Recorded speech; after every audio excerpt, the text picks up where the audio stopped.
A paz do Senhor, meus amados irmãos. Qual é o meu ministério? Em Mateus capítulo 4, versículo 19, Jesus disse: Vinde a mim, e eu vos farei pescadores de homens. Todos os cristãos têm um mover do Espírito de Deus em sua vida na direção do que nós chamamos chamada universal. Isto é, todos somos escolhidos e enviados para que pessoas afastadas de Deus se aproximem do Eterno, para que os perdidos sejam salvos e os salvos sejam edificados. O que muda são os dons e operações do Espírito Santo, as habilidades e competências de cada um. Lógico que o segundo gerado pelo primeiro, acompanhado e guiado. Cada pessoa tem a chamada universal de levar vidas ao Evangelho e o Evangelho a todas as vidas. Entretanto, o que vai diferenciar é a maneira como o Espírito de Deus me capacitou, me habilitou ou me chamou especificamente numa área na qual eu devo também esforçar-me a desenvolver-me. Quando observamos as chamadas universais, nós encontramos a já citada, vinde após mim e vos farei pescadores de homens. Nós encontramos João 15,16, Jesus dizendo, não me escolheste vós a mim, mas eu vos escolhi a vós e vos nomeeis para que vades e deis fruto, e o vosso fruto permaneça, a fim de que tudo quanto em meu nome pedides ao Pai, Ele vos conceda. O Senhor Jesus, orando por nós, lembrou que assim como o Pai o enviou ao mundo, assim também Ele nos enviou ao mundo. Esse para que vades, ele coaduna com Mateus 16,15, ide por todo o mundo e pregai o Evangelho a toda criatura. Mateus 28,19, é-me dado todo o poder nos céus e na terra, portanto ide e ensinai todas as nações, batizando-as em nome do Pai, do Filho e do Espírito Santo.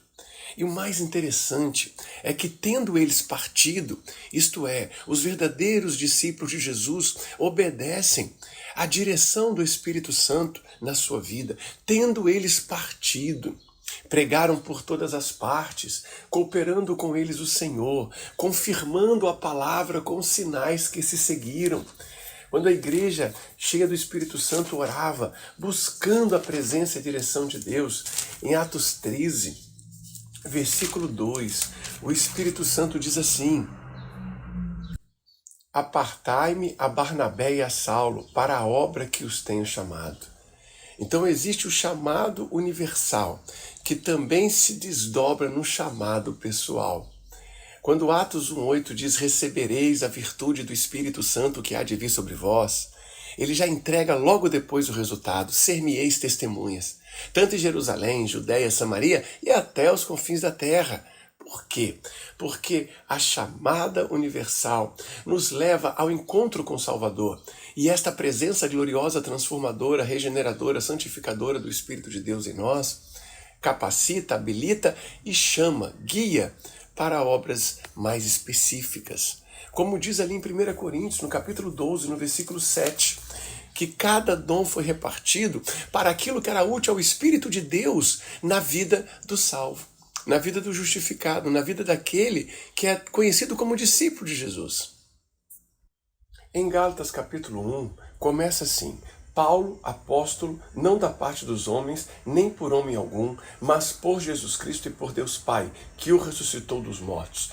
No versículo 4, exemplifica Jesus Cristo, o qual se deu a si mesmo por nossos pecados, para nos livrar do presente século mau, segundo a vontade de Deus, nosso Pai. Essa chamada específica do apóstolo Paulo, dentro da salvação, que é universal, tem por objetivo servir ao espalhamento da mensagem de salvação a todos os outros. Por isso que, mesmo sendo diferentes em nossas chamadas pessoais, todos servimos ao objetivo comum. Nossas habilidades, competências, recursos, experiências, intenções, sonhos, esperanças, sucessos e fracassos, tudo que vivemos, para o Senhor vivemos, e se morremos, para o Senhor morremos, de sorte que quer vivamos ou morramos, sejamos completamente do Senhor, cuja vontade nos impele a transmitir o conhecimento da salvação e da vida eterna a todos ao nosso redor, cada um nas habilidades, competências e circunstâncias em que foram aprovados e chamados. Por isso que o versículo 12 do mesmo capítulo 1 de Gálatas registra: não recebi nem aprendi de homem algum, mas pela revelação de Jesus Cristo. E isso para quê? Para que o evangelho se tornasse conhecido de judeus, gregos e tantos outros. E a partir então desse encontro poderoso é que nós podemos entender o Gálatas 2:20. Já estou crucificado com Cristo. Vivo não mais eu, mas o próprio Cristo vive em mim. E a vida que agora vivo neste corpo, ou seja, nesta vida terrena, vivo na fé do Filho de Deus, o qual me amou e a si mesmo se entregou por mim.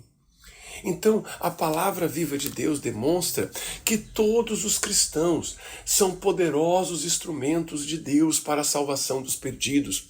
Não devem se curvar ao século mau, mas entregar ao século mau o poder de Deus para a salvação de todo aquele que nele crê. Apresentar aos perdidos o mediador, o Filho do homem que veio buscar e salvar o que se havia perdido. Eu não posso te dizer a especificidade do seu ministério pessoal, mas eu posso com certeza dizer que você é um escolhido de Deus para levar a salvação aos perdidos e a edificação aos salvos, através das habilidades, competências e desenvolvimentos que o seu viver pessoal manifesta. Por isso, ouça a voz do Espírito Santo. Ele ainda está dizendo: apartai-me para a obra que os tenho chamado. Ele ainda está dizendo: vinde após mim e vos farei pescadores de homens. Sim, ele ainda está dizendo: eis que cedo venho, e o meu galardão está comigo, para dar a cada um segundo as suas obras. Escute-o e ele desenvolverá em sua vida pessoal as habilidades, competências, recursos e capacidades, a fim de que sua vontade poderosa a cada dia se desdobre em crescimento, salvação, espalhamento do reino de Deus, transbordamento da sua glória, levando vida com abundância a todos ao seu redor. Pois aquele que está em mim e eu nele, esse sim, ele gerará muito fruto, e fruto com abundância, dia a dia, passo a passo, até que o Senhor volte. Permaneça firme. O Senhor te abençoe e te guarde.